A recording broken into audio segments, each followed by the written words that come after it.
Howdy folks!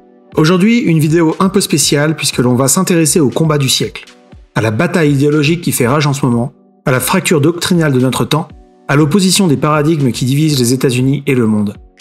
En 1861, les États-Unis a été divisés entre le Nord et le Sud. À l'époque, l'opposition idéologique se faisait sur l'esclavage. Le Nord républicain de Lincoln s'y opposait, tandis que le Sud démocrate dont l'économie agraire reposait sur une main-d'œuvre peu chère y était favorable. Aujourd'hui, la division est moins géographique qu'elle n'est démographique. Et dans cette vidéo, je ferai le portrait de nos deux adversaires, les Country Boys et les City Boys. Vous êtes sur The American Dream, et bienvenue dans Trigger Warning, l'émission d'opinion de la chaîne. Avant de commencer, je voudrais bien entendu rappeler que cette vidéo va contenir beaucoup de stéréotypes, et vous allez voir que ça va nous aider à comprendre nos deux camps, mais également pourquoi ils s'affrontent idéologiquement. Commençons par le City Boy. Il s'agit d'une espèce récente. On pourrait en retrouver les traces juste après la Deuxième Guerre mondiale, lorsque les populations commencèrent à massivement vider les campagnes pour s'installer en ville par opportunité économique.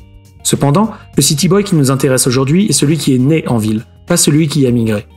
Le City Boy a toujours vécu en copropriété, les uns sur les autres, dans des logements loi Carrez, parfois à loyer contrôlé par la mairie comme on peut le voir à Paris. Depuis toujours, il cohabite plus qu'il n'habite. Il est habitué au syndicat de copropriété, à laisser sa place dans le bus et à devoir attendre le prochain métro parce qu'il y a déjà trop de monde dans la rame. A l'inverse, le Country Boy s'épanouit dans une campagne infinie où il aura l'opportunité d'y construire son nid. Il profite d'un bon bol d'air tous les matins là où le City Boy se croit connecté à la nature dans son parc municipal avec son potager coopératif bio. Le Country Boy américain troque sa qualité de vie pour une dépendance à la voiture, souvent un pick-up, car pratique, mais surtout très cool. Cependant, cet asservissement à l'automobile est embrassé jusqu'à son maximum. Le Country Boy écrira des chansons sur son auto, vantant ses chevaux moteurs, ses suspensions surélevées et ses Casey Light, célèbre éclairage externe qui arbore fièrement tout truck qui se respecte. Dans la campagne américaine, on écoute de la country ou du rock chrétien. Les paroles parlent de trucs stylés, comme faire un bon barbecue entre potes et du 4x4, ou encore des chansons romantiques où le Country Boy tombe amoureux de la Farmer's Daughter. Dans la ville, ce sera musique alternative, avec des paroles de victimes, comme quoi c'était mieux avant, et que la vie était plus simple avant d'avoir les responsabilités d'un adulte. Pour revenir sur les caisses, les Country Boys les plus chanceux auront un diesel qui sera dûment programmé pour faire un roll call. Le roll call, c'est quand on appuie sur l'accélérateur pour enfumer les losers qui se trouvent derrière. Les Country Boys se respectent entre eux bien entendu. Le roll call est destiné exclusivement au concours de qui pisse le plus loin dans les parkings et aux City Boys qui s'aventurent un peu trop en dehors de la ville avec leur Prius. Le City Boy américain a ça de différent avec le bobo des villes françaises qu'il est véhiculé, surtout dans l'ouest des US, où les villes sont étalées. Ici, même le City Boy aura besoin d'une voiture, mais attention, pas de pick-up. Déjà, par manque de place, mais aussi parce qu'il est important de se séparer culturellement du méchant bouseux. Non, le City Boy conduira une Mini, une Prius, une New Beetle, et certainement pas une voiture américaine, parce que dans ces cercles, tout le monde le dit, les voitures asiatiques sont bien plus fiables. Peu importe que sa Toyota Corolla soit fabriquée par un Country Boy du Mississippi, ce qui compte ce sont les apparences et les hashtags Instagram. Le City Boy se construit une image. Aux États-Unis, il est adepte de faux luxe, une culture que l'on retrouve aux US et qui vise à avoir des choses qui ressemblent à des trucs cool, chers et stylés, mais qui en fait ne le sont pas. Par exemple, le bar avec un mur en briques bien décoré, pour y prendre sa photo Instagram alors que le reste n'est rempli que de chaises en plastique et de bières à 9€. Le Country Boy, lui, se fiche des apparences, et est bien plus adepte de feux de camp avec ses potes que de brunch virtuel Covid-friendly à base de toast à l'avocat. En parlant de nourriture, le City Boy se doit d'être écolo-responsable, ou en tout cas de le montrer. Il ne choisira que des produits bio, et sera souvent végétarien voire intolérant au gluten en public.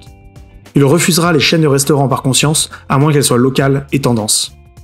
A l'inverse, le Country Boy profite par nature d'une nourriture plus saine. Le produit de la chasse lui donnera la viande la plus fraîche, et le marché local des produits plus bio que n'importe quel label commerce équitable de mes deux.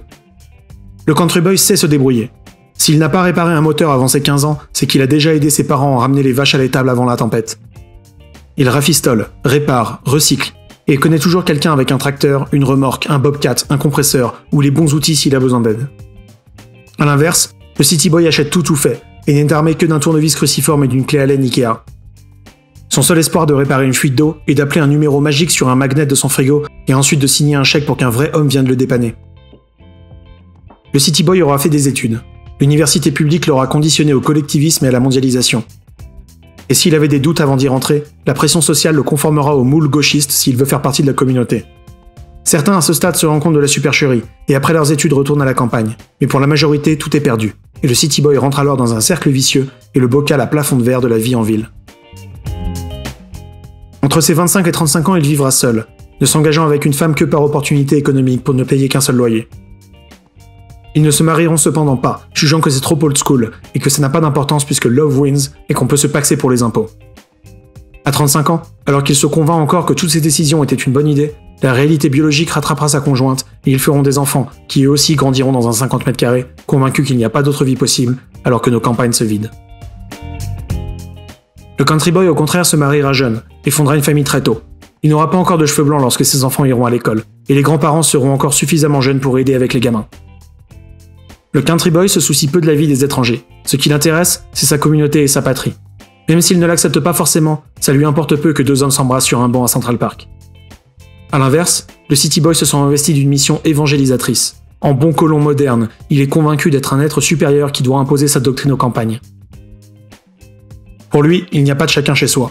Il est persuadé qu'il est l'ambassadeur d'une croisade idéologique qui doit l'emmener à convertir les derniers infidèles des campagnes qui refusent de participer au projet mondialiste. Afin de se convaincre qu'il fait partie du camp du bien, il refait le portrait de son ennemi. Ainsi, le country boy débrouillard, propriétaire d'une ferme et qui n'a peur de personne sauf de son Dieu, est repeint comme un homme blanc privilégié qui ne doit sa richesse qu'à l'esclavage et dont la religion empêche le progrès social. Afin d'obtenir ce qu'il veut, le city boy va vouloir renforcer le pouvoir du gouvernement pour ensuite le commander d'imposer sa vision du monde.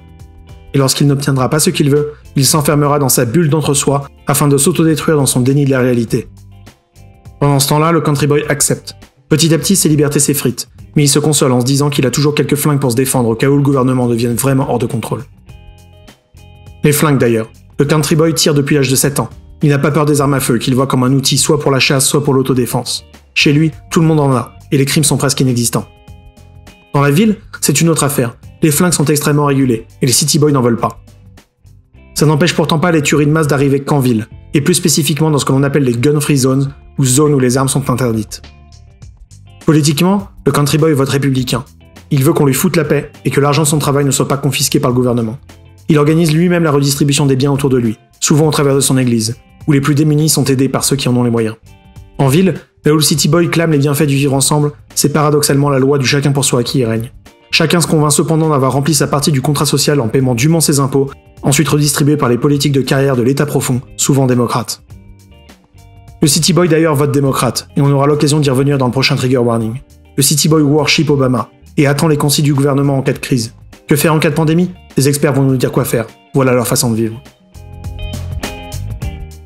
A priori, rien n'empêche le country boy et le city boy de vivre ensemble. Chacun est sur son territoire. Campagne, rivière et forêt d'un côté, bitume, tours et flaques d'urine de l'autre. Ce qui empêche cette cohabitation, c'est le désir de conquête idéologique des city boys. Non contents d'avoir construit leur paradis mondialo-socialiste en ville, ils veulent maintenant forcer leur vision du monde et les contributions obligatoires qu'elle impose sur les campagnes. En 2020, plus que jamais, nous voyons cette division au grand jour. La fragmentation politique lors de l'élection du 3 novembre se fait encore plus en fonction de cette frontière imaginaire ville-campagne. En 2012, Obama remporta l'élection avec la majorité des voix dans 689 comtés. En 2020, Joe Biden n'avait la majorité que dans 477, tous extrêmement peuplés. Pour info, Donald Trump en 2020 a remporté 2497 comtés. Oui, le city boy n'est concentré que dans 16% du territoire seulement, dans une partie de l'Amérique sans agriculture ni industrie, et donc ultra dépendante des country boys qu'ils essayent pourtant d'éradiquer. Et vous êtes plutôt city boy ou country boy? Donnez votre avis en commentaire. Aussi, en cadeau, je vous ai mis en description un lien vers ma playlist Spotify de musique country, profitez bien. N'oubliez pas de laisser un like pour aider la chaîne, partagez autour de vous et inscrivez-vous si c'est pas déjà fait. Vous êtes sur The American Dream, God bless America.